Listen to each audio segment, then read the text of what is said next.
Assalamualaikum dan salam Malaysia Madani. Bersama saya Emran Azmi Rosli dalam Berita Pagi Sabah edisi Rabu 25 September. Kerajaan komited merangka pelbagai program bagi menangani isu perkahwinan awal kanak-kanak dan mengarus perdanakan gender dalam pembangunan luar bandar. Ia bukan sahaja bagi meningkatkan kesedaran ibu bapa dan pemimpin setempat, malah membolehkan isu tersebut ditangani secara holistik. Pembantu Menteri Pembangunan Masyarakat dan Kesejahteraan Rakyat Datuk Flovia Ng berkata program menangani isu perkahwinan awal kanak-kanak dan mengarus perdanakan gender dalam pembangunan luar bandar telah bermula sejak 2023 di 4 kawasan iaitu di Tongot, Kemabong, Pegalungan dan Telupit. Kita perbanyakkan seminar ataupun taklimat kepada netizen lah. Kita masuk di kawasan-kawasan DUN. Bukan sahaja daerah, memang kita libatkan pejabat daerah, tetapi dalam sebuah daerah itu, pejabat daerah itu dia ada beberapa DUN di bawah seliaannya. Beliau ditemui RTM selepas program kesedaran menangani isu perkahwinan awal kanak-kanak dan mengarus perdanakan gender luar bandar daerah Ranau di Ranau. Katanya generasi muda merupakan aset pembangunan masa depan negara dan mereka sewajarnya mempersiap diri dalam aspek pekerjaan, ekonomi, psikologi selain ilmu kekeluargaan sebelum didedahkan dengan asas perkahwinan dan rumah tangga. Sementara itu, Ahli Parlimen Ranau Datuk Jonathan Yassin menasihatkan masyarakat agar tidak menjadikan kemiskinan sebagai alasan untuk merestui perkahwinan anak-anak di bawah umur. Ada yang dikawinkan kerana ibu bapa tidak dapat menanggung mereka, dan bila mereka sudah dikawinkan maka mereka berharap bahawa itu mereka lepas daripada tanggungjawab. Tapi sebenarnya masalah itu tidak selesai di sana. Kerana bila mereka dikawinkan, jika sekiranya pasangan itu tidak bahagia, mereka mudah terpengaruh dengan benda-benda lain ataupun mereka bercerai, maka banyak masalah berlaku.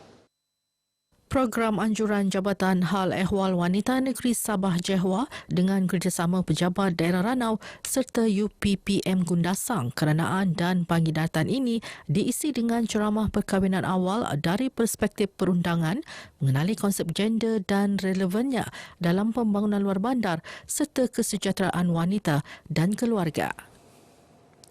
Rakyat dinasihati agar tidak mudah terpengaruh dan terpedaya dengan sebarang maklumat di media sosial yang cuba memperkotak-katikkan pucuk pimpinan negeri.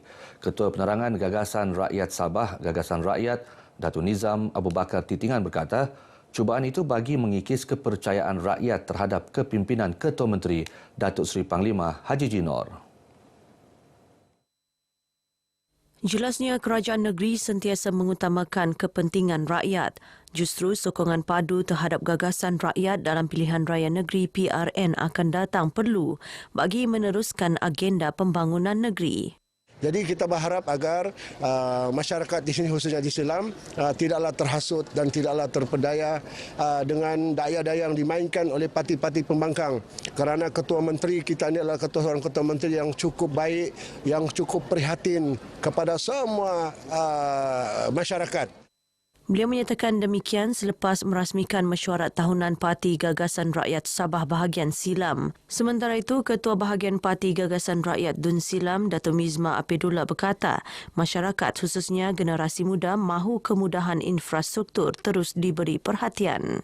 Pada awalnya kami menubuhkan cawangan ini, sambutan agak dingin sedikitlah. Tetapi apabila kita berjumpa ke akar umbi dan memberitahu apa hala tuju Parti Gagasan Rakyat ini, dia telah diterima baik oleh masyarakat yang ada di Silam. Dan pada hari ini, daripada jumlah 4,000 itu telah bertambah kepada 7,000 ahli keahlian kami pada hari ini. KTS Plantation Sendirian Berhad KTSP komited dalam usaha mewujudkan kursi pengurusan hutan asli lestari di Fakulti Perhutanan Tropika.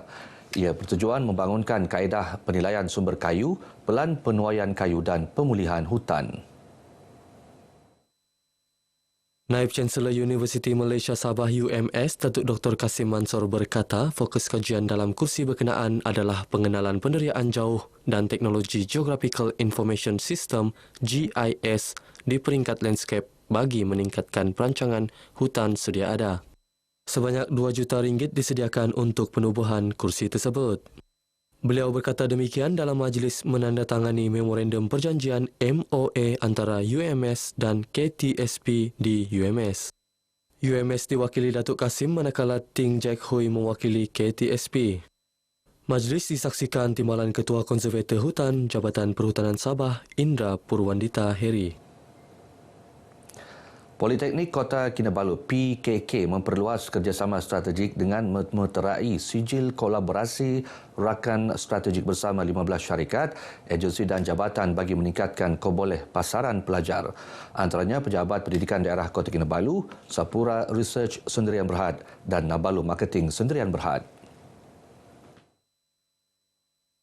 Pengerusi Jawatan Kuasa Penasihat Industri Datuk Awang Butamam Awang Mahmun berkata, kerjasama ini bagi memastikan kurikulum pengajian yang ditawarkan selaras dengan keperluan industri semasa selain memberi pengalaman dunia pekerjaan sebenar kepada bakal graduan.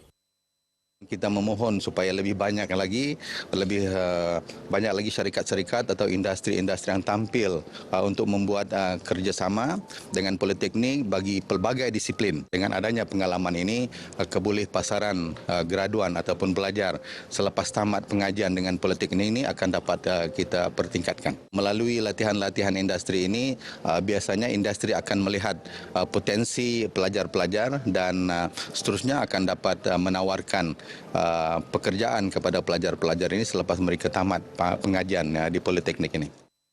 Beliau ditemui RTM selepas merasmikan majlis penyerahan watika pelantikan panel penasihat industri bagi program pengajian dan dokumen kolaborasi rakan strategik Politeknik Kota Kinabalu.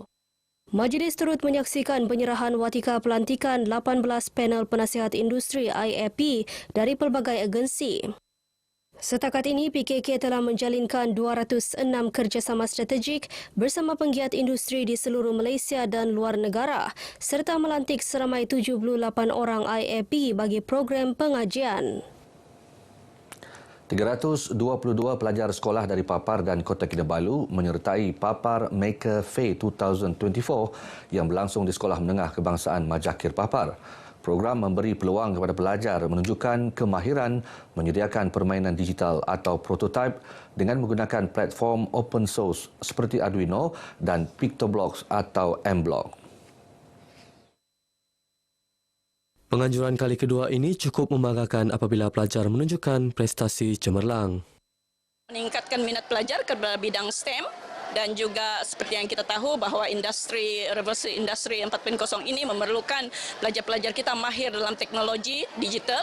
So ini akan membuka peluang kepada pelajar untuk menghadapi masa hadapan dalam bidang pekerjaan yang mencabar. Beliau ditemui RTM di Papar. Sementara itu, Focal Person KPM Daerah Papar Rosmadi Hasmail berkata penglibatan ibu bapa, komuniti dan sektor swasta membantu pembangunan pendidikan dalam bentuk akademik maupun co-curriculum. Jadi apa yang kita lihat pada hari ini telah mencapai tahap yang maksimum di mana penglibatan syarikat swasta dan kalangan ibu bapa dan guru-guru sangat berpositif. Penglibatan anak-anak kita ia merupakan satu usaha. Mungkin kita mengharapkan pada masa akan datang peringkat pejabat pendidikan daerah akan terus lebih berkembang daripada segi akademik maupun yang program TBETS seperti pada hari ini. SMK Takis Papar dan SMK St. Mary Papar memenangi kategori Young Innovator Challenge. Manakala SJKC Lok Yok, SJKC Chonghua Kota Kinabalu, SK Kaiduan, SK St. Mary, SK Sacred Heart Kampung Biau dan SK Tampasak memenangi kategori Junior Innovate. Baik saudara, sekian paparan Berita Pagi Sabah kali ini. Menyusul selepas ini Berita Pagi Sarawak. Dari sungai hingga segara, Palestin pasti merdeka.